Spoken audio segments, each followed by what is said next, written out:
2 அறிவியல் ஆராய்ச்சி உங்களுக்கு சொன்னா மனத்தினுடைய எண்ணத்தோட சக்தியை பத்தி உங்களுக்கு தெரியும். எந்த அளவுக்கு நம்முடைய எண்ணங்கள் சூழ்நிலையையும் வெளி உலகத்தையும் பாதிக்கிறது அப்படின்னு அமெரிக்காவில் நடந்த ஒரு ஆராய்ச்சி.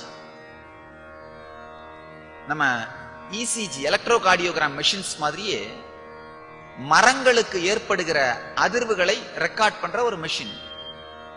மரங்களுக்குள்ள ஏற்படுகின்ற அந்த அதிர்வுகளை ஓட்டத்தை ரெக்கார்ட் பண்ற ஒரு மெஷின். ஒரு தோப்புக்குள்ள 20 மரம் இருக்கு.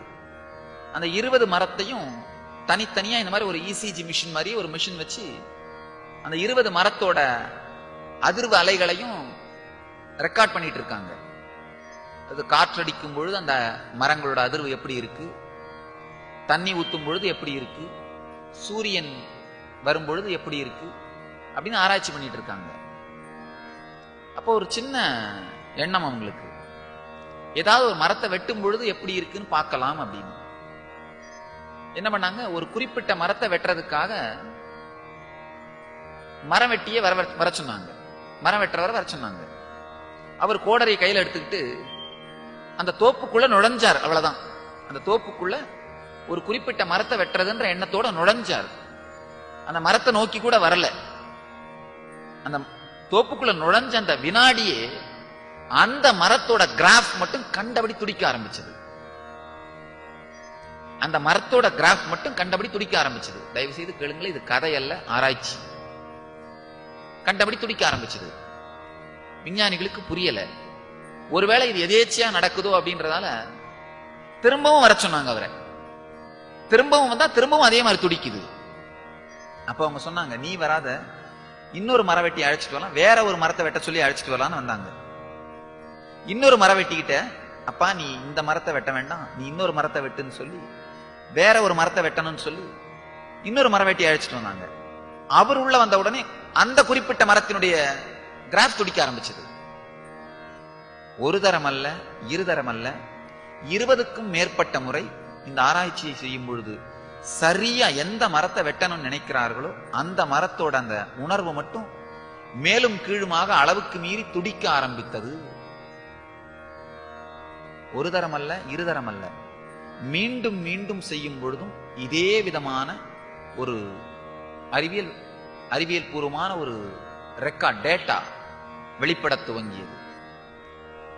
அதுக்கப்புறம் இன்னொரு சின்ன ஆராய்ச்சி. 3 ரோஜா செடி, ஒரே மாதிரியான ரோஜா செடி, ஒரே மாதிரியான உரம், ஒரே மாதிரியான மண், ஒரே மாதிரியான தொட்டி, ஒரே மாதிரியான நீர், ஒரே மாதிரியான சூழ்நிலை, தட்ப வெப்பநிலை.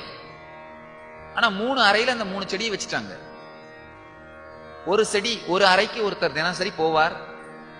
அந்த செடியை பார்த்து, நீ ரொம்ப நல்ல அழகான ரோஜா, அழகாக இருக்கிறாய், நன்றாக மலர்வாய் அப்படின்னு நல்ல வார்த்தைகளை பேசுறது.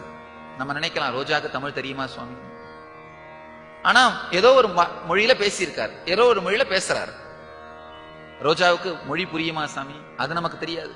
ஆனா நல்ல வார்த்தைகளை பேசியிருக்காரு. 2வது ரூமுக்கு போவார், எதுவும் பேச மாட்டார். ஒரு 2 நிமிஷம் சைலண்டா உட்கார்ந்துட்டு வெளியில வந்துருவார். 3வது அறைக்கு போவார், நீ உருப்பட மாட்ட, நீ எதையுமே செய்ய மாட்ட, நீ என்ன பண்ணாலும் நடக்காது, உன்னால பூக்க முடியாது, நீ வெறும் முள்தான், நீ ஒரு முட்புதர் அப்படின்னு பழித்து இழித்து பேசுவார். இது ஒரு ஆராய்ச்சியாவே பண்ணியிருக்காங்க. 21 நாள் தொடர்ந்து இது செய்யப்பட்டது.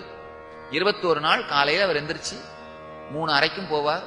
ஒரு ரோஜாவை புகழ்வார், இன்னொரு ரோஜாவை அமைதியோட வந்துருவார், இன்னொரு ரோஜா செடியை இகழ்ந்து பேசுவார். ஆராய்ச்சியின் வெளிப்பாடு, ஆராய்ச்சியினுடைய முடிவு ஆச்சரியக்கத்தக்க, அதிர்ச்சி தரத்தக்க முடிவு. எந்த செடியை புகழ்ந்து புகழ்ந்து பேசுவாரோ அந்த செடி 2 பங்கு வளர்ந்திருந்தது. எந்த செடியை அமைதியோடு பார்த்துட்டு வந்துருவாரோ அந்த செடி ஓரளவு வளர்ந்திருந்தது. அந்த இகழ்ந்து பேசப்பட்ட செடி இறந்து விட்டது. ஒரு முறை அல்ல, இந்த ஆராய்ச்சியும் ஏதோ ஒரு தரம் எதேச்சியா நடந்துருச்சுன்னு நினைக்காதீங்க. அமெரிக்காவில் ஒரு தரம் நடந்தாலும் ஒத்துக்க மாட்டாங்க. ஒரு தரம் முடிவு வந்தா ஒத்துக்க மாட்டாங்க. மீண்டும் மீண்டும் மீண்டும் 11 முறை ஆராய்ச்சி செய்யப்பட்டது.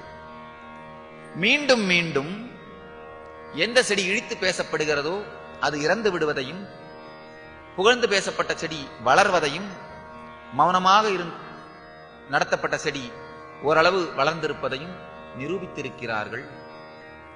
நம்முடைய எண்ணங்களுக்கு மிகப்பெரிய சக்தி உண்டு. நம்முடைய எண்ணத்திற்கு ஆழமான வலிமை உண்டு. நீங்க எந்த எண்ணங்களோடு உங்கள் மன அமைப்பு உருவாக்குகிறீர்களோ அது போன்ற நிகழ்ச்சிகளை உங்கள் வாழ்க்கையில் ஈர்க்கிறீர்கள். எப்படி டிஷ் ஆண்டனா சேட்டலைட் வேவ்ஸ் இழுக்குதோ அதே மாதிரி உங்களுடைய மன அமைப்பு உங்கள் வாழ்க்கை நிகழ்ச்சிகளை இழுக்கிறது. உங்கள் எண்ண ஓட்டம் உங்களை சுற்றி இருக்கும் உலகத்தை பாதிக்கிறது. அதை நல்லா தெரிஞ்சுக்குங்க. நம்முடைய எண்ண ஓட்டமும் நம்முடைய வார்த்தை ஓட்டமும் மற்றவர்களை பாதிப்பதில்லைன்னு நினைக்கவே நினைக்காதீங்க. மற்றவர்களை பாதிப்பது மட்டுமல்லாமல் உங்கள் வாழ்க்கையையும் பாதிக்கிறது.